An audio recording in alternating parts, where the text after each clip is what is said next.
მოგესალმებით ძვირფასო ტელემაყურებლებო, ეთერშია ჩემი საავტორო გადაცემა აწმყო შობელი წარსულისაგან. მე ვარ ედიშერ გუნდაცი. დღეს ჩვენი სტუმრები არიან კახეთის რეგიონის ახალგაზრდობის წარმომადგენლები. ჩემგან ხელმარჯვნივზის თელავის უნივერსიტეტის ეკონომიკის ფაკულტეტის მეოთხე კურსის სტუდენტი კესო სახიაშვილი, ხოლო ჩემგან ხელმარცხნივ საქართველოს ტექნიკური უნივერსიტეტის საერთაშორისო ურთიერთობებისა და სამართლის ფაკულტეტის მაგისტრანტი ზურაბ მეკოკიშვილი. მოგეხსენებათ, დღევანდელ დღეს ერთ-ერთი უმთავრესი საკითხი ჩვენი ქვეყნისათვის არის თუ როგორი განათლებული და პატრიოტი ახალგაზრდობა გვეყოლება მომავალში, რომლებიც თავის მხრივ აღზრდიან ისეთ მომავალ თაობას, რომელიც გაატარებს საქართველოსთან პატარა ქვეყნისათვის აუცილებელ ატრიბუტს, ისეთი როგორიც არის მამული ენა, სასწავლება და შემთხვევით არ არის რომ ჩვენთან დღევანდელ დღეს სტუდიაში ყოფი ეს ორი შესანიშნავი ახალგაზრდა არის იმ კუთხის, იმ რეგიონის წარმომადგენელი, სადაც დაიბადა და ფეხი აღიდგა და აღიზარდა სწორედ იმ სიტყვების თქმელი, რომელზეც ახლა ჩვენ გვქონდა საუბარი. ანუ ერიც უგვირგვინო მეფე დიდი წმინდა ილია მართალი, ილია ჭავჭავაძე. მე მინდა უპირველეს ყოვლისა, ალბათ ვინც ხართ ჩვენი გადაცემებით დაინტერესებული, გემახსოვრებათ, რომ ქალბატონი კესოც იყო ჩვენთან საისაუბრა, ძალიან დიდი მოწონება დაიმსახურა თქვენი რეაქციების მხრივ ლაპარაკობ მე ამას, მოწონებები ქონდა. ბატონი ზურაბმაც ძალიან მგონი მესამე დახარ ხო? მესამე ბრძანდებით თქვენ სტუდიაში და წინააღმდეგ გადაცემამ მათ თქვენმა გადაცემამ დაიმსახურა ძალიან კარგი რეიტინგი და რომ თქვენ მოწონებები. მე მინდა უპირველეს ყოვლისა დავიწყო ქალბატონ კესოსთან გადავიდე შეკითხვით. რამე თუ ჩვენთან ოდითგანვე ქალბატონებს სულმუდამ პატივი ქონდათ იმისა, რომ პატივისცემის და პატარა პატივისცემა ამით მინდა ჩემო კესო გამოვხატო და დაგესვა ასეთ კითხვა. როგორ თქვენ იმ რეგიონის მკვიდრს, იქ დაბადებულს, იქ გააზრდილს, იქ სკოლა დამთავრებულს, იქ რომიტყვიან მეგობრების და ახლობლების და საუკეთესო თქვენი ცხოვრების ბაში მყოფი ადამიანების ნახველს რა პრობლემები აწუხებს განსაკუთრებით ახალგაზრდობას დღევანდელ დღეს იმ კუთხეში, რომელსაც ჰქვია საქართველოს წარმტაცი კუთხე კახეთი, რომელმაც ყოველგვარი გადაჭარბებით გარეშე შეიძლება ითქვას, რომ ქართველობისათვის ბრძოლაში უდიდესი წვლილი აქვს შეტანილი საუკუნეთა განმავლობაში. ბრძანეთ. პირველ რიგში მოგესალმებით, დიდ მადლობას გიხდით კიდევ ერთხელ ჩემი მოწვევისათვის. რაც შეეხება ახალგაზრდულ პრობლემებს, ამაზე დიდი ხანია მე ფაქტიურად ჩემს რეგიონში და ვცდილობ რაც შეიძლება მეტი პრობლემა აღმოფხვრა რაც გვაქვს. დავიწყეთ იმით, რომ ბიბლიოთეკებს ჰქონდათ პრობლემები, იმიტომ რომ იქ დაჯდომა და წიგნის წაკითხვა იყო ერთგვარი დისკომფორტი, არასასურველი სივრცის და ჩვეულებრივი ძველი ხის კანონის გამო, სადაც ნახევარსაათზე მეტი გაჩერება ძალიან დიდ დისკომფორტს უქმნის ადამიანს და ასევე ცუდია ჯანმრთელობისათვის. ამას მივახციეთ და გვაქვს დღესდღეობით თელავში ძალიან ბევრი კარგად როგორც ლამაზი მოწესრიგებული ბიბლიოთეკა, სადაც დიდი სიამოვნებით გაატარებდი ადამიანს 3-4 საათს, ასევე შეისვა მათი წიგნების საცავი. ამაში თავადაც მივიღა მონაწილეობა, გერმანიიდან გრანტი ჩამოვიტანე, რის საშუალებითაც რამდენიმე 1000 ლარის ღირებულების წიგნები შევწირეთ ბიბლიოთეკას. და დღესდღეობით ახლა კიდე რაც არის თელავის მასშტაბით და კახეთის მასშტაბით ძირითადად პრობლემა არის ახალგაზრდული სივრცეების ნაკლებობა ან არარსებობა. გაჩნია ხა რომელ ქალაქზე ვსაუბრობ. აუცილებელი აღსანიშნავია თელოს მუნიციპალიტეტის მერია ყველაფერს აკეთებს ამისთვის და დღესდღეობით მიმდინარეობს არაერთი ღია სივრცის როგორც სკვერის და პარკის რემონტი, ასევე დახურვის სივრცეების რემონტიც, მაგრამ სანამ ესენი დასრულება სავარაუდოდ ასე დიდ ტემპერატურებს დაახლოებით 5 წელი ჭირდება ხოლმე დასასრულებლად, იმიტომ რომ უშვერებელი ზომის სკვერებზე არ შემთხვევაში საუბარი. ახლანდელმა ახალგაზრდებმა რა დააშავეს, მე მაგაზე მაქვს ყოველთვის საუბარი, რომ უნდა იყოს უკვე. ზოგადად ეს არის ხოლმე ძირითადი პრობლემა, რაც მაქვს ახალგაზრდობას. მოგესალმებით, ასევე მეც ბატონო ედიშენ მოხარული ვარ, როგორც ახსენეთ უკვე მესამედ გახლავართ ამ გადაცემის სტუმარი, რომელსაც ძალიან დიდ პატივს ვცემ, ძალიან მომწონს და არა მარტო მე, საზოგადოება და დებითად აფასებს იმას, რომ ეს არის ის გადაცემა, რომელიც ერთ-ერთი კი არა და ერთადერთი გადაცემა ჩვენ სატელევიზიო სივრცეში, რომელიც ახალგაზრდებს უთმობს დროს და უსმენს და მათგან იღებს, ასე ვთქვათ, ინფორმაცია სხვადასხვა საკითხებთან დაკავშირებით. ამიტომ მადლობა თქვენს არხს და მადლობა თქვენ როგორც გადაცემის ავტორს. დიდი მადლობა თქვენ. მივესალმებით ჩვენს მაყურებელს, ასევე რაც შეეხება თქვენს შეკითხვას, მოგეხსენებათ, რომ პრობლემები შეიძლება არსებობდეს სხვადასხვა საკითხთან დაკავშირებით, ახლა პრობლემა არაფერი არ არის.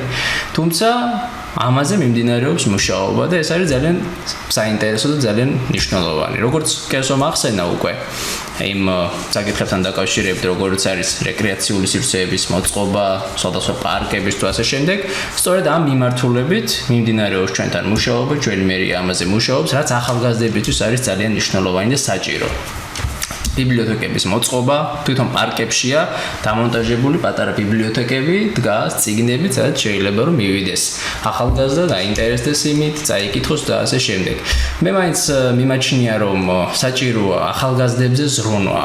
ახალგაზრდა არის ის იმ თაობის წარმომადგენელი, რომელმაც შემდგომ ეს ქვეყანა უნდა გადაიბაროს. შესაბამისად, დღევანდელი თაობა, ვინც არის, ხო? მათ უნდა იმუშაონ იმაზე, რომ დაუტოვონ ქვეყანას ისეთი მომავალი, რომელიც ამ ქვეყანას წაიყვანს წინ, მოუტანს წარმატებებს და იაზრონებს სახელმწიფოებრივად. ამიტომ ყოველთვის ჩვენს დღევანდელ თაობას, რომელიც არის წარმოდგენილი, ის არის ვალი იმისა, რომ სწორედ იმუშაოს იმაზე, რომ ჩვენი სახით ქვეყანაში არსებობდეს პატრიოტი საზოგადოება. იმუშაოს ამაზე. ტარდებოდეს სწორედ ისეთი ღონისძიებები, რომელიც მიძღვნილია სწორედ სახელმწიფოს სიყვარულთან მიმართებაში, რომელიც ეხება სხვადასხვა ღონისძიებებს, მათ შორის ეს უნდა იყოს პირველ რიგში პატრიოტიზმზე გამახვილებელი ყურადღება და რა თქმა უნდა, სხვადასხვა მიმართულებით უნდა მიმდინარეობდეს ამ თემაზე საუბარი და ამ თემაზე მუშაობა. ამიტომ მე მგონია, რომ სწორედ ნებისმიერ რეგიონში ეს იქნება კახეთი თუ სხვა მომავალ თაობაზე მუშაობა არის განსაკუთრებულად მნიშვნელოვანი და ყურადღება მისაქცევი ბუნებრივია. დიდი მადლობა. ქალბატონო გესო, ასეთი რამ მინდა გითხრათ, თქვენ რომ ახალგაზრდული ორგანიზაციის ხელმძღვანელი იყოთ. რას გააკეთებდით პირველ რიგში? აი თქვენი გადასახედიდან, თქვენი ასაკიდან, თქვენი შემოქმედებითი უნარიდან გამომდინარე, რას მიაქცევდით ყველაზე მეტ დიდ ყურადღებას იმისათვის, რომ აი ჩვენი ზოგიერთი ინერტული ახალგაზრდა რომ შემოგეყვანათ იმ სივრცეში, რომელსაც სივრცესაც ქვია გააქტიურება ქვეყნის საკათილდღეოდ. საინტერესო კითხვაა, ნამდვილად ამაზე მეც ბევრი მიფიქრია სიმართლე რომ გითხრათ და ჩემი აზრით ერთ-ერთი პირველი და უმნიშვნელოვანესი არის პროფესიული განათლება. ოღონდ ამას არ ვამბობ მე კოლეჯებს, მე ვამბობ სკოლის დონეზე მე-9, მე-10, მე-11 კლასის მოსწავლეებს, რომ გქონდეთ ექსკურსიები სხვადასხვა პროფესიის, როგორც საწარმოში, ასევე თუნდაც საინტერესო მახსოვს მე თქვენ რომ ბრძანეთ ჩემი პროფესიის არჩევა, განაპირობაოდ სამედიცინოზე მინდოდაო, ხო? ამას ვლაპარაკობთ, განაგრძეთ. მე მაშინ კერძო სკოლაში დავდიოდი და იმ ჩემმა კერძო სკოლამ უზრუნველყო, რომ ჩვენ წავსულიყავით, მაგრამ კარგი იქნებოდა ეს თუ იქნებოდა საჯარო სკოლის დონეებამდეც დასული, რომ ჩემში არ იყოს კურიკულუმში სავალდებულოდ, ან თუნდაც ახალგაზრდული ორგანიზაციები უზრუნველყოფდნენ ამას. ყველა სკოლის მოსწავლე ესტუმროს და ეწვიოს თითქმის ყველა, თუნდაც ძირითადი პროფესიის საწარმოებს და სამსახურებს. როგორიც არის თუნდაც იურიდიული მიმართულება, საჯარო სამსახურები, ასევე კერძო სტრუქტურები, ბიზნესი, მეწარმეობა, მეღვინეობა, თუ თუნდაც სამედიცინო მიმართულება, ასევე როგორც არის მაგალითად ძალოვანი სტრუქტურები, ძალიან კარგი იქნებოდა ჩემი აზრით და პოპულარიზაციასაც შემოწყობდა ხელს, იმიტომ რომ ისე ვაბარებთ უნივერსიტეტში, ამ სიტყვის პირდაპირ მნიშვნელობით, ბოლომდე არ ვართ დარწმუნებული ჩვენი პროფესია რას მოიცავს და რისი გაკეთება დაგჭირდება ამ ჩვენი პროფესიით თუ დავსაქმდებით. და ეს კიდევ ბევრ პრობლემას აღმოფხრიდა წინასწრებით, როგორც არის მე უნივერსიტეტში პროფესიის შეცვლა, საგნების ჩარჩენა, საბუთების გამოტანა, საერთოდ სხვა უნივერსიტეტში საბუთის გადატანა და ტყუილი რესურსის ხარჯვა როგორც ოჯახის მხრიდან, ასევე სახელმწიფოს მხრიდან, იმიტომ რომ ბევრი ფაკულტეტი ჩემს უნივერსიტეტში და სხვა სახელმწიფო უნივერსიტეტებშიც ფინანსდება სახელმწიფოს მიერ. დაამთავრებელი სტუდენტები აღმოჩნდნენ, რომ ეს მათი პროფესია არ არის და უბრუნდებიან თავიდან. ყოველ ჯერზე 10,000 ლარი იხარჯება ესეთ სიტუაციებში. წყალში გადაყრილია ფაქტობრივად. ის ადამიანი იმ პროფესიით არასდროს არ იმუშავებს, არც იმ განათლებას არ გამოიყენებს. მაგიტომ რომ სკოლის დონეებზე უნდა იყოს სავალდებულო როგორც სამინისტროს მხრიდან, ასევე ახალგაზრდული ორგანიზაციების მხრიდან, რომ ყველა დირექციას უნდა კონდეს ვალდებულება ფაქტობრივად და ასე გაგიგეთ. კი, ყველა კლასი მთელი წლის განმავლობაში წაიყვანა სხვადასხვა საწარმოებში. ანუ საწარმო დაწესებულება სამსახური ასე. კერძო იქნება თუ საჯარო დაწესებულება? კურიკულუმში რასაც ჩასვავს სამინისტრო, შემდეგ ყველა სკოლა, უნივერსიტეტი მაკერიასო პირზე, ყველა სკოლა ვალდებული იქნება შემდეგ ამისი და ჩემი აზრით ძალიან კარგი იდეა იქნება ეს. საინტერესო მოსაზრებაა, ჩემოგარგებო. ბოდიში გაგაწყვეტთ. დასაწყისისთვის ვიცი რომ ეს ძალიან დიდ ფინანსებთან არის დაკავშირებული, რომ მეც ფინანსისტი ვარ. დასაწყისისთვის რომ დავიწყოთ, რომ თვითონ წარმომადგენლები მივიდნენ სკოლებში. სამედიცინო წარმომადგენლები და არასამედიცინო უნივერსიტეტის სტუდენტები თავისი უნივერსიტეტის პიარისთვის ექიმები მივიდნენ. იმიტომ რომ სტუდენტებმაც არ იციან რეალურად რა იქნება მომავალში. სტუდენტებიც რომ მიდიან ასეთი მიმართულებით, იმიტომ რომ მეც ვყოფილი ვარ თელავის მასშტაბით ჩვენი უნივერსიტეტის პიარზე, ასე რომ ვთქვათ. მეც ბოლომდე არ ვიცი ჩემი პროფესია რას მოიცავს, რა თქმა უნდა. და ძალიან კარგი იქნებოდა მე სკოლის დონეზე თუ შემოხდებოდა ეკონომისტი, რომელიც მეტყოდა რა. აგიხსნიდა, გეტყოდა რა არის, როგორ არის და ასე შემდეგ. თქვენ ასე ვთქვით, ჩემო ზუკა, იმის შესახებ, რაზე ჩვენ ახლა საუბარი გქონდა და როგორ ფიქრობთ ახლა მაგალითად თქვენ ვიცი მე რომ თქვენ გინდათ პოლიტიკა. და ძალიან კარგია პოლიტიკა გინდა და აი ასეთ შეკითხვა მინდა დაგვისვათ სამწუხაროდ თუმცა არ მიგვეს რატომ არის ჩვენთან შემოგესვა ეს რომ სახელმწიფოებრივი აზროვნების ძალიან დიდი დეფიციტია. ძალიან დიდი დეფიციტია და ვერ ვაკეთებთ იმ ბანალურ ჭეშმარიტებას, რომელიც კარგად არის გამოთქმული. საუკუნის ხშირად ვლაპარაკობ მე ამ გადაცემაში და ასე ვფიქრობ საუკუნის წიგნთა წიგნზე შეიძლება ითქვას ასე თქო დათა თუთაშხიაში ხელფასი უნდა იყოს კაც და არა კაცი ხელფასო ხო როგორ ფიქრობთ ეს რა არის დღევანდელი ახალგაზრდობის ერთ-ერთი მთავარი აქილევსის ქუსლი რატომ ვერ ხდება სახელმწიფოებრივი აზროვნება და სახელმწიფოებრივი აზროვნებიდან გამომდინარე ქმედებები იმიტომ რომ თუ სახელმწიფოსაგან ვითხოვთ ჩვენ ყველაფერს ჩვენგან სახელმწიფოს. აი როგორ განავრცობდი ამ საკითხს და რა დაკვირვებები გაქვს ამის ვიცი შენ ძალიან ჭკვიანი მოაზროვნე ახალგაზრდა კაცი ხართ როგორ ჩვენი კესო და აი თუ გიფიქრიათ ამის შესახებ და ამის გადაწყვეტის გზა თუ რაიმე შესთავაზებდი მაყურებელს. კი ბატონო. თქვენ სწორად აღნიშნეთ, რომ და ჩვენ ამაზე ადრეც გვისაუბრია, რომ სახელმწიფოებრივი აზროვნება არ ჩანს საერთოდ.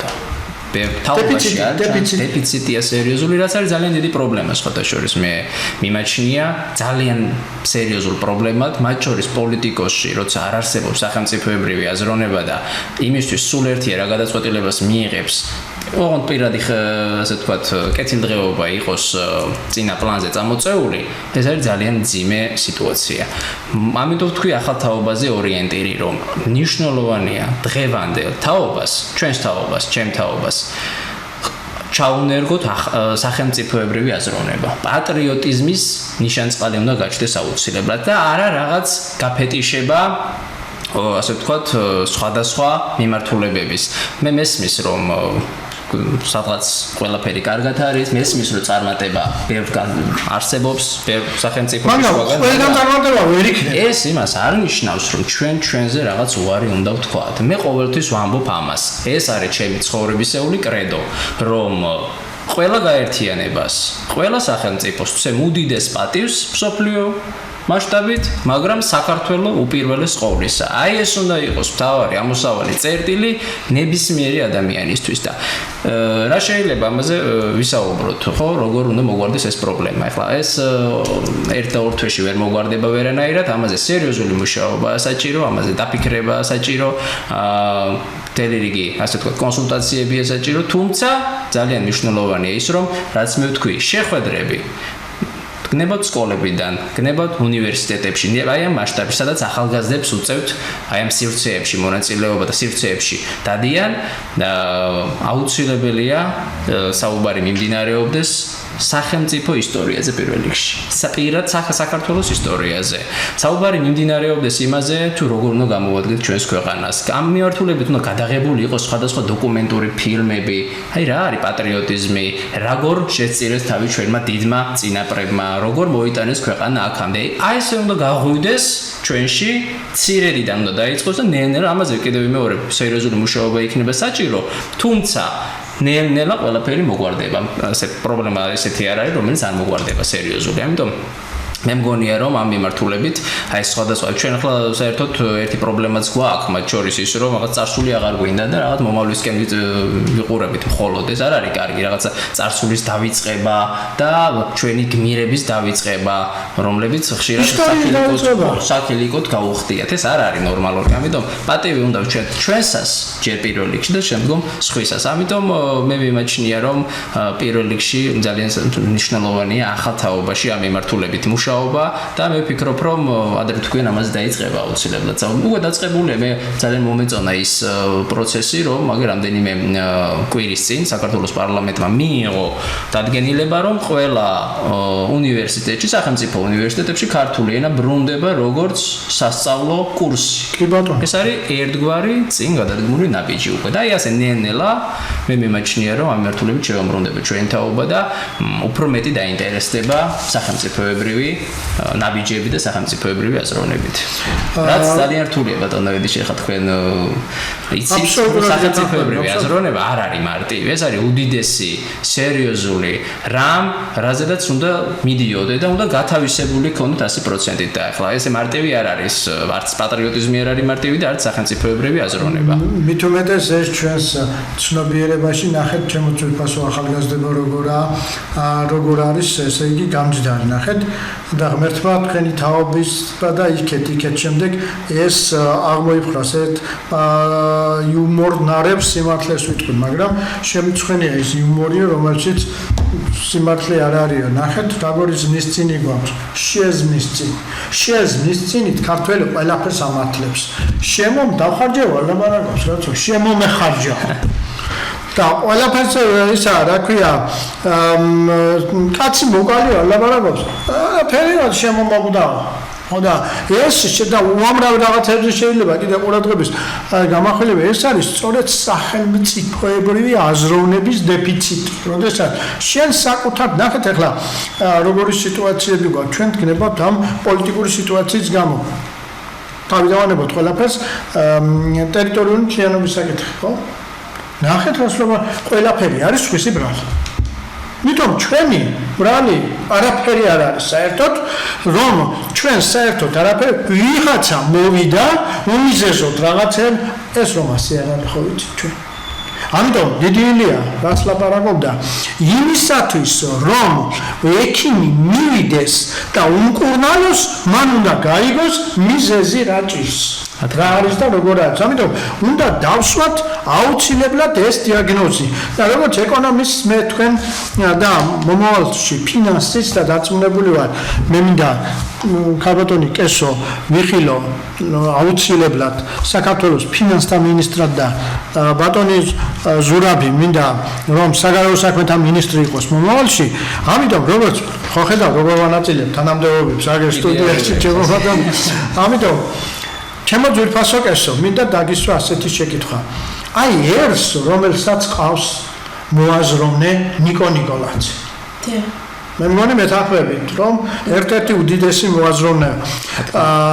როგორ უნდა ჭირდებოდეს მას ვიღაცეებისაკენ ხელის გაშვერა. შენ მომაწოდე მიაქეთ იდეა და რა ჭირდება ეხლა კახელგლეხს, რომელი შაბიამანი ჭირდება და რომელი კირი ჭირდება და როგორ უნდა შეურიოს ისინი ერთმანეთს და როგორ უნდა შეწამლოს ვენახი.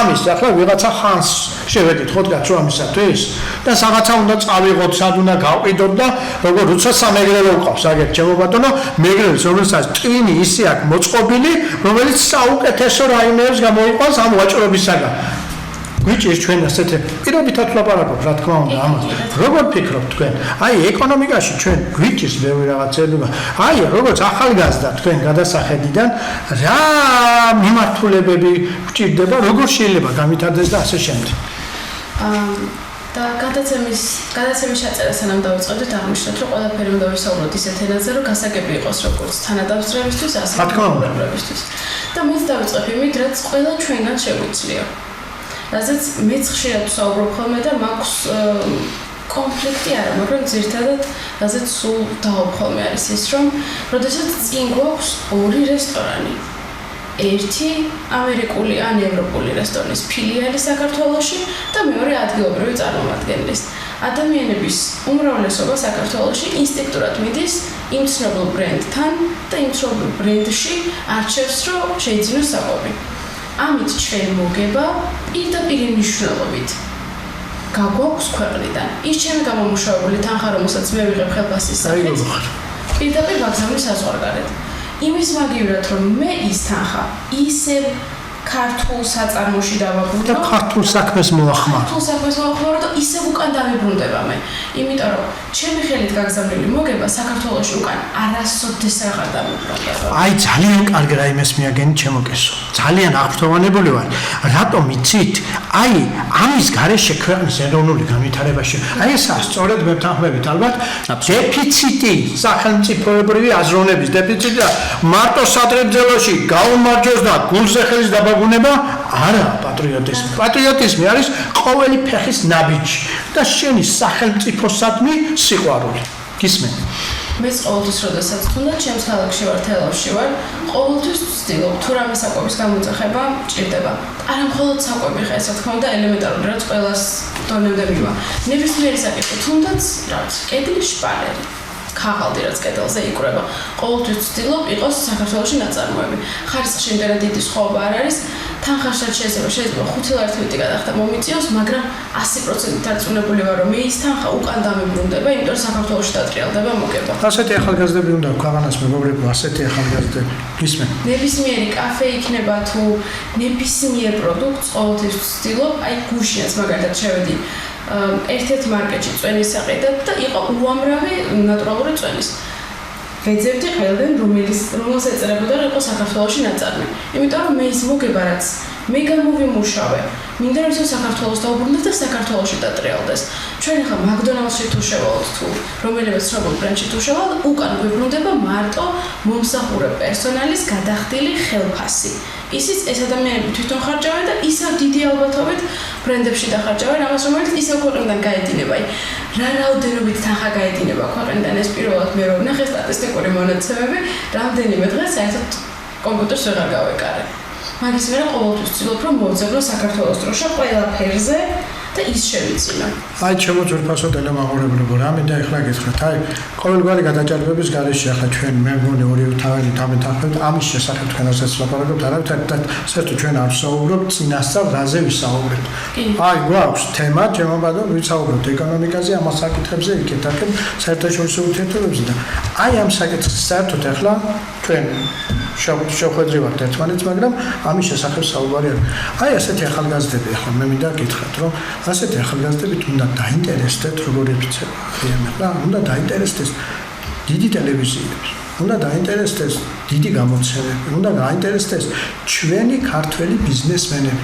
ამ ბავშვებს უნდა მოკიდონ ასე ხელი, ხო და უნდა გაატარონ, უნდა იყიდონ ტელევიზიებში დრო, უნდა დააჯინონ, უნდა ალაპარაკონ. და ამის მეშვეობით მოხდება ქვეყნის განვითარება და ერთ რაიმეს ჩაგეჭრებით და გეტყვით ახლა გერმანიაში დამთავრდა ომი, მეორე მსოფლიო ომი დამთავრდა. ხო და გერმანია გაიყო 4 საოკუპაციო ზონად.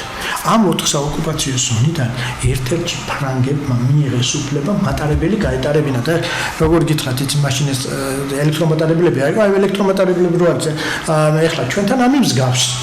ოღონდ რომელი გერმანელი ჩაჯდებოდა შიგ და ფულს გადაეხდიდა, შედიოდა ფრანგების ბიუჯეტში. გერმანელებმა მოილაპარაკეს და არც ერთი გერმანელი არ ჯდებოდა შიგ.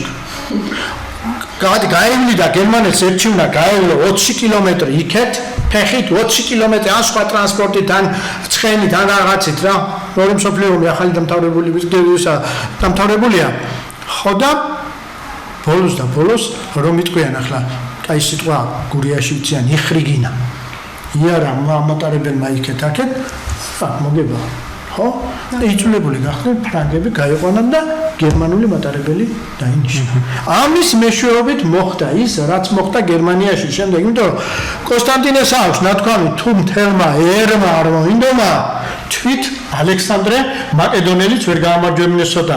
თქვენ აი თქვენ პოლიტიკისთან გადასახედიდან წერან კარგ საკითხს შეეხეთ თქვენ. როგორც იყო რომ ყოველგვარი უცხოური საქმე აღტკინება, კაცო, ერთი გავაგებინეთ თუ ხალხი ხართ ერთი. ევროპული ღირებულებები კარგია ბატონო, კარგი. ევროპა ასეთიც მაგრამ ისეთიც, მაგრამ გავაგებინეთ ერთი ახალგაზრდები ხართ, შეიძლება ამ მოხუცებულ რაღაცა არ ვიცი უკვე და დამოწებული, მაგრამ რა ისეთია იმ ევროპაში, რომელიც ვეფხისტყაოსანში არაა, მითხარ. თან ეს საინტერესოა ნამდვილად მესმის თქვენი ემოციები და იგივე ემოცია მაქვს ხშირად მე სხვადასხვა და აღსანიშნია იცით რა საინტერესო რამე თქვა ქალბატონმა კესო და ზუსტად ესე უნდა იყოს განწყობილი ყველა აბსოლუტურად ესე და რაც თქვენ მოყევით კიდე აი მაგალითი იმისა როგორ უნდა იყოს პატრიოტიზმი ხა პატრიოტიზმი ზოგს რა ვიცი რა გონია ამას ვერ აიღებ და ჯილეში ვერ ჩაიდებ ახლა ამორიცხული რაღაცა იაზრონო ისე რომ არ გო შენ ქვეყანა შენი ქვეყნისთვის იღვაწო რა შეეხება თქვენს ნათქვამს ჩვენ ნამდვილად არ გვჭირს ისეთი არაფერი რომელიმე ქვეყნიდან ან რომელიმე გაერთიანებიდან რაიმე გადმოვიღოთ ისეთი რაც არ გვჭირდება ხშირად არის ესე რაღაც არ გვჭირდება და მაინც არა იქ რადგანაც არის ჩვენც უნდა გქონდეს ასე არ არის ჩვენ უნდა ვითანამშრომლოთ ყველასთან ჩვენი სახელმწიფოებრივი ინტერესებიდან გამომდინარე ვარგოთ საკუთარ სახელმწიფოს შესაბამისად თუ რაიმეა ისეთი რაც იქ არის კარგი ეკონომიკა არის ჩვეულებრივი ჩვენი როდ მუშაობს აი იქ უნდა ჩავერთათ იქიდან უნდა გადმოვიღოთ რაღაც რაც გვაქვს საუკეთესო შევინარჩუნოთ რაც გვაქვს ახლა ის ცოტა დავჯაბნოთ ჩვენი და სხვისა ისტორიას გავყვეთ ეს ნამდვილად მიუღებელია ჩემთვის ჩვენ ვართ საოცარი ისტორიის მქონე სახელმწიფო მე ეს წინა გადაცემაშიც ვთქვი ჩვენ ვართ არაჩვეულებრივი ისტორიის სახელმწიფო ისტორიული გმირების ქვეყანა ვართ ჩვენ ასე რომ ჩვენს ამაგის არაფერი არ გვჭირს რომ რომელიმე გაერთიანებას ან რომელიმე ქვეყნიდან რაღაც გადმოვიღოთ ისეთი რაც არ არის დღეს ჩვენთვის საჭირო და ძალიან ნუ რაღაცები ხშირად თუ რაღაცას გელაპარაკებიან შეიძლება ჩემოზუკა გელაპარაკებიან ჩემოკესო იმას რომ გინდა თუ არა მიიღო და არა ეს ჩემთვის ხო შენ ხო უნდა განსაზღვრო ის დიდი ილიაზე რატო ლაპარაკობს დიდი ილია ლაპარაკობდა 1.50-იოდე ევროპეულად განათლებული კაცი მომცა საქართველოში ოღონდ ეროვნულ ნიადაგზე დაგნობილია კაცო ეხლა რომელიმე ჩვენთაგანი ახლა ვინც ვართ ახლა აქ ჩვენ ანდა ჩვენ ვინც გვიყურებთ ილიაზე მეტია მითხარი ილიაზე მეტად უყვარდა ეს ქვეყანა ილიაზე მეტად უგრძნია და ეს და ერთი საკითხი მინდა გააგრძელე და მე განსაკუთრებით თქვენთან თქვი წეგან სხვათაშორის საქართველოს უპირველეს ყოვლისა აი ამაზე სხვათაშორის რამდენჯერმე მე მომსმენია რომ ზედმეტი ნაციონალიზმიაო რატო ზედმეტი ნაციონალიზმი საქართველოს უპირველეს ყოვლისა რომ მე ჩემ ქვეყანას ვაყენებ პირველ ადგილზე ეს ჩვეულებრივი ამბავია განსაკუთრებით არა ბიუროსთვის არ არის ჩვეულებრივი ბატონო ედიშერ კოსმოპოლიტიზმი მოდაშია დღესაც რომელ ქვეყანაში გაიღვიძებს და რომელ ქვეყნისთვის იმუშავებს საერთოდ არ აქვს მნიშვნელობა ჩემთვის კრიტიკულად მნიშვნელოვანია ის რომ პირველ რიგში რა თქმა უნდა საქართველოს და თან კიდე ახლა შევხედოთ რა ჩვენი ქვეყნისთვის რა არის მნიშვნელოვანი როგორ ჩვენ ტერიტორიას შევხედოთ მოსახლეობას შევხედოთ განსაკუთრებული გეოგრაფიული მდებარეობა გვაქვს და ამ მიმართულებით გვაქვს დეფიციტი სიმცირის მაგრამ ის მდგრადობა რაც არის შენარჩუნებული, რომ 1000 იმპერი მოვილიეთ და დღემდე დგა ეს ქვეყანა, ეს შემთხვევით არ არის. ძალიან რთული სიტუაციაა მსოფლიოში. ურთულესი სიტუაცია, იმპერიები განადგურებულა, მაგრამ ეს ქვეყანა ისევ დგას. ეხლა მე საერთაშორისო ურთიერთობებს მინდა მაინც შევეხო რა სიტუაციაა დღეს. კი ბატონო. ურთულესი სიტუაცია მაშფოთებს ეს მდგომარეობა და ვინც ამ მიმართულებით მუშაობს, არის ჩართული, უსმენს სოფლიო ამბებს, ვფიქრობ, რომ მათაც იგივე დამოკიდებულება ექნებათ. გაჩნდა თვითონ არაფერი, მაგრამ ჩნდება ნენელა კერები სხვადასხვა ტერიტორიაზე ომის. რაც არის სერიოზული და ეხლა აგერ განიხილავენ იმას, რომ დავარტყათ პირდაპირ ბირთვულ ქარხნებს. ეს არის კატასტროფა. ძალიან რთული სიტუაციაა მსოფლიოში და ამ დროს ქვეყანამ რა უნდა გააკეთოს ისეთმა პატარა ქვეყანამ, როგორიც საქართველოა. ლავირების პოლიტიკა და ლავირების პოლიტიკის პროცესში პატარა სახელმწიფოს დიდი შეცდომების დაშვების უფლება არ აქვს. არამცდა სულიად გეთანხმებით. ამიტომ აქ ახლა რაღაც ზედმეტი ურაპატრიოტიზმი ჩვენ არ გვარგებს. ჩვენი პატრიოტიზმი უნდა იყოს ჭეშმარიტი და აი ამ ჭეშმარიტი პატრიოტიზმით უნდა გავიდეთ სამშვიდობოს და როგორმე აი ამ დაძაბულ ვითარებაში შევინარჩუნოთ ის მდგრადობა, რაც გვაქვს და რაიმე არ დაარღვიოს. ახლა ხშირად ავიწყდებათ ის, რომ რა არის 21 საუკუნის საფრთხეს ატომური იარაღი. ატომური იარაღი ხშირად ადარებენ იმას, რომ მეორე მსოფლიო ომი ხო იყო და გადავიარეთ. მეორე მსოფლიო ომის დროს არ არსებობდა ატომური იარაღი და კაცობრიობას არ იმუქრებოდა საფრთხე. მაგრამ დღეს უკვე ნებისმიერი ომი კაცობრიობის საფრთხეა. მიუხედავად იმისა, რომ არსებობს მცირე ლოკაციაზე, ის რამდენად გადაიზრდება და როგორ გაიზრდება, ეს არავინ არ იცის. წუთში და წამში შეიძლება. წუთში და წამში. რა იყო 1950-იან წლებამდე ატომური იარაღი ქონდა ორ სახელმწიფოს, ხო, ეს იყო საბჭოთა კავშირი და ამერიკის შეერთებული შტატები. დღეს რა ხდება? დღეს გაიზარდა ეს ბირთვული კლუბი, გაიზარდა სერიოზულად და როდის მოვა მწყობში ეს ბირთვული იარაღი? არ დაგავიწყდეთ ჩემო ზოგადად მაშინდელი ატომური ბომბები, დღევანდელ ატომურ ბირთვული შეთანხმებით რა გატკის ქვა? რა გატკის ქვა რა? ხო, აი ასეთ სიტუაციაში ვარ და ამიტომ ეხლა როგორ გითხრათ, იცი, ძალიან საინტერესო საუბრობ და ძალიან ხომარ დაამატებდი კიდე რა. კი ბატონო, შემდგომ თუ რამე იქნება. კი ბატონო. ეხლა ესო თქვენ ბრძანეთ და ძალიან საინტერესო მე ვიტყოდი ინიციატივასაც დავარქმევდი ამას. ხო და გავაკეთებდი მე რო ბიზნესმენი ვიყო და მე რაც შემეძლება ყოველ შემთხვევისათვის რაღაცებზეც ხელისუფლება მექნება, ყველგან მოგიწევ და ყველგან გავაკეთოთ და აი პოპულარიზაცია გავაკეთოთ და აი შენი აზრით ეკონომიკის დარგებში საქართველოში თუ გიფიქრია რა პრიორიტეტები უნდა იყოს, რა უნდა განვითარდეს, როგორც ჩვენ ვართ აგრარული ქვეყანა, ხო? ასე არის. გეორგიანები ვართ, მიწის მუშები ვართ, ჩემო ბატონო, მით უმეტეს ისეთი როგორ გითხრათ, მიწის ქვეყნიდან, მიწის კუთხიდან ხართ, საიდან რომელიც შეიძლება ითქვას ღვინის სამშობლოა, ვაზის სამშობლოა, საქართველოა და განსაკუთრებით კახეთზე ლაპარაკი ზედმეტია. როგორ გიფიქრიათ რა უნდა მოხდეს, როგორ უნდა მოხდეს ამ იგივე იმ კახეთში ცნობილი ბრენდების უფრო მეტად გამრავალ ფეროვნება და ასე შემდეგ. ცოტა შორიდან დავიწყე. კი ბატონო. ფაზა პასუხ. ზუსტად რამდენიმე დღის წინ მქონდა საერთაშორისო ინგლისურად საერთაშორისო კონფერენციაში მივიღო მონაწილეობა ღვინის მისაღებად vineyards ქართულად რომ მახსოვს ვენახს რა ქიმიკატებით წამლავენ. ამაზე მქონდა ბიოქიმიური კვლევა მოკლედ ჩატარებული. და შედეგი ის არის, რომ დღესდღეობით რა ქიმიკატებითაც იწამლება ვენახი იმდენად საშიშია თვითონ ყურძნისთვის, ასევე პიროვნებისთვის, ვინც ამას სწამლის და ნიადაგისთვის და გარშემო მცხოვრებლებისთვის, რომ შეიძლება ამ ჩვენ დიდ კულტურას, როგორიც არის ვინის წარმოება, ყურძენი და ამ უამრავი ჯიშის ვენახებით ყურძნები დიდი საფრთხე შეექმნას. ჩემი აზრით, თუ რამეს სჭირდება ამ შემთხვევაში დახმარება არის ბიომეურნეობა. ახლა ერთ რაიმეს გეტყვით და მაყურებელმაც ამ სტუდიიდან ხშირად ხდება გადაცემა ერთი შესანიშნავი ქართველი ჟურნალისტი არის ზალ ებანოვიჩი, რომელსაც მიყავს გადაცემა ცნობილ გამოყვავს ჩვენ ხალხო გამომგონებელი გიან ადარეიშვილი. თქვენ ვერ წარმოიდგენთ რა ჰომეოპათი კაცი, რომელსაც გამოგონება აქვს თვით ბუნებრივი წამლისა, რომლის მეშვეობითაც ხდება ყოველგვარი მავნებლების დამარცხება.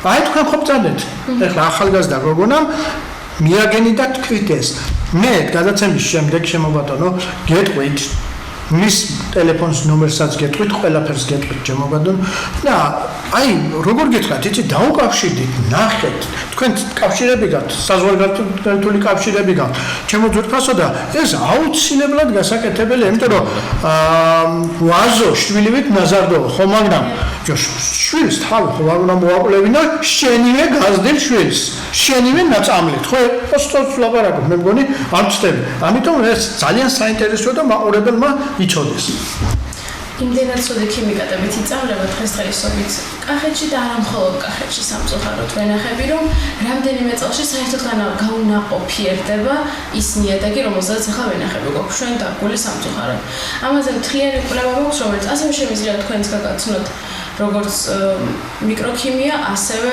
საერთოდ ზოგადი სტატისტიკები მისი და ჩემი აზრით თუ რამე სჭირდება ახლა როგორც სახელმწიფოს მხრიდან სუბსიდიების დახმარება ასევე წახალისებები გრანტები და გვერდში დგომა ყველა მხრივ არის ბიომეურნეობა ისევ ძველი ტრადიციული კახური მეთოდებით ღვინის დამზადება იმიტომ რომ ეხლა რა ღვინოსაც ჩვენ ვაწარმოებთ მე ვამბობ 70% ღვინოს არა რა თქმა უნდა 100%-ს არა ღმერთმა დაგვიფაროს 70% ღვინისა როგორი ხეხითაც იწარმოება იწვევს ძალიან დიდ ჯანმრთელობის გაუარესებასაც, ვინც პირდაპირ ამ ყურძენს შეჭამს მათაც, ვინც ამისგან დამზადებულ ღვინოს დალევს მათაც, ვინც ამ ტერიტორიის გარშემო ცხოვრობს მათაც, ვინც ამ ვენახის შემდეგ ამ ტერიტორიაზე რამეს დარგავს და იმას მოიყვას და იმას შეჭამს მათაც.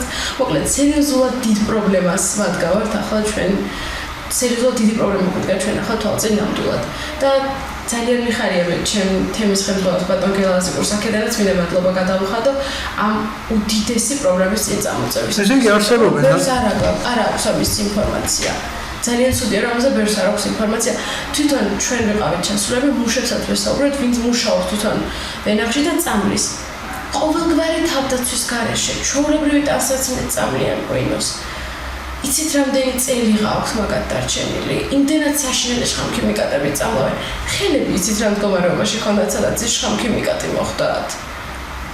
და ჩვენ ამის წარმოების ღვინოს სხვადასხვა ბევრად ბრენდირებულ ღვინოებსაც არის ამ შემთხვევაში საუბარი. არა მხოლოდ ის, რასაც გლეხები თავის სახლისთვის აკეთებენ. ძირითადად თავის სახლისთვის რასაც აკეთებენ, ის არის ხოლმე შეწამლული ჯანმრთელი პროდუქციით. რასაც გასაყიდად აკეთებდნენ, აი ეს არის ძალიან ცუდ მდგომარეობაში. როგორც ჩამოსასხმელი ყოფილის ღვინოები და ასევე სხვა. ამისათვის ეს აუცილებლად მისახედია, აუცილებლად გასაკეთებელია და აი ჩემო ძვირფასო მეგობრები, ახლა პატარა გოგონა მაგე არ გეწყინოს ჩემ დაჟედარებით პატარა ხანაგონა ჩემი შვილი თითქმის შვილის ტოლა მძანდებით და მინდა გითხრათ აი როგორი პრობლემური საკითხები წამოჭრა. აგერ ჩემმა ყოფილმა სტუდენტმა ეხლაც ყოფილი ბაკალავრიატში ვასწავლიდი, ეხლაც მაგისტრატურაში ჩვენთანაა. ჩემო ძვირფასო მეგობრებო, ისეთი საინტერესო საკითხები წამოჭრეს და ისეთ საინტერესო საკითხებზე გაამახვილია სურათობა, რომელიც სასიცოცხლოდ აუცილებელია ამ პატარა ქვეყნისათვის.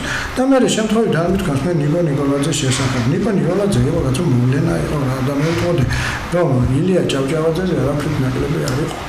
ეს ორი დიდი ქართველი ერთმანეთის გვერდიგვერდ დიდგა და როდესაც ჭაპანწყვეტით მიათრევდნენ ამ მე-19 და მე-20 საუკუნის დასაწყისს და ნიკო ნიკოლაძე ეგეთ 30-იან წლების და თითქმის დასაწყისამდე ცხოვრობდა და ხალხო კიდევ არაერთხელ ლაპარაკობ ამ სტუდიაში და კიდევ ერთხელ გამიმეორებ თურაშაულის პატრონი დღეში პანტავას ეძებნაობა და აგერ გვაქვს შესანიშნავი ნაწერები ნიკო ნიკოლაძის რა უნდა განვითარდეს, როგორ უნდა განვითარდეს და როგორ გულს ხვდება ის მის ერთ-ერთ ნაწერში ასეთ რაიმეს წერს დაქცეულია ამ ქვეყნის საქმე, სადაც გატანას შემოტანას ჭარბობს. თქვენია რა თქვენ რაც ბრძანეთ შემოგვალე ზუსტად ესეთი სიტუაცია ახლა ამას ეს შინაგან ბუნებაში უნდა კონდეს ჩემოწურფასო მეგობრებო შინაგანში ამას ვერან ვერ გასწავლეს რაც თქვენ თქვით ჩემოგეს რაც თქვენ თქვით ჩემოს უკვე ამას ვერავით არის კაც ვერ გასწავლეს ეს უნდა კონდეს შინაგან ბუნებაში კიდევ ერთხელ მეორე შენს ნამდვილად ზრუნ სიტყვებს რომ ეს ერთ დღეში, ორ დღეში და ერთ წელში და ორ წელში ესწავლები ეს უნდა ისწავლებოდეს და მე რომ მკითხოთ ეხლა ხო სპეციალურად მოვიწვევდი თქვენისთან ახალგაზრდებს მოვიწვევდი იმ წირი ბიუჯეტიდან რომელიც გვაქვს რაღაცა საჭმელის ფულს გამოგიყოფდით საკვირველის გარეშე კაცი ვერ გადაადგილდება ხო და გადაგზავნიდით რაიონებში, სოფლებში მოსწავლეებთან და ამ საუბრებს მე ავლაპარაკობ ახლა ლაქციები და რაღაცები. საუბრებს ჩავატარებდით უბრალოდ კამათის და ასე შემდეგ. იმიტომ რომ მე დარწმუნებული ვარ თქვენისთან ახალგაზრდები არა ერთი, არა ორი, არა 10, არა 100 ბევრი არიან, რომელსაც უნდა გულით საქმის კეთება და ერთი უნდა მოძებნოს, მეორე უნდა მოძებნოს, მესამე და ასე შეიძლება ამ კავშირით. ხომ არ დაამატებდით რაიმეს კიდე. აბსოლუტურად გეთანხმებით და მე ვფიქრობ, რომ ჯერ უნდა დაიწყოს ლოკალურად, ადგილობრივ დონეზე. შემდგომ ეს უნდა გაიზარდოს საქართველოს მასშტაბით. ამიტომ რაღაც გარკვეული გეგმები გვაქვს ამ მიმართულებით, ახალგაზრდობასთან მიმართულებით და ნახოთ როგორ წავა ვითარება. მე მგონია რომ ადრე თქვენ ეს დაიწყება. აუცილებლად ამ მიმართულებით უნდა დაიწყოს მუშაობა და მე ვფიქრობ, რომ საჭიროა ეს იმ პროცესების დაწყება, რასაც ქვია ეს, რასაც ჩვენ უკვე მთელი ისევე, რასაც მოსაზრებებს ლაპარაკობთ, იგივე საერთაშორისო ურთიერთობებთან მომავალში. მოდი ჩვენთან ერთადერთი რამ არის ჩემო ზოგა, ვიცი შენ დაინტერესებული ხარ ამ საკითხით.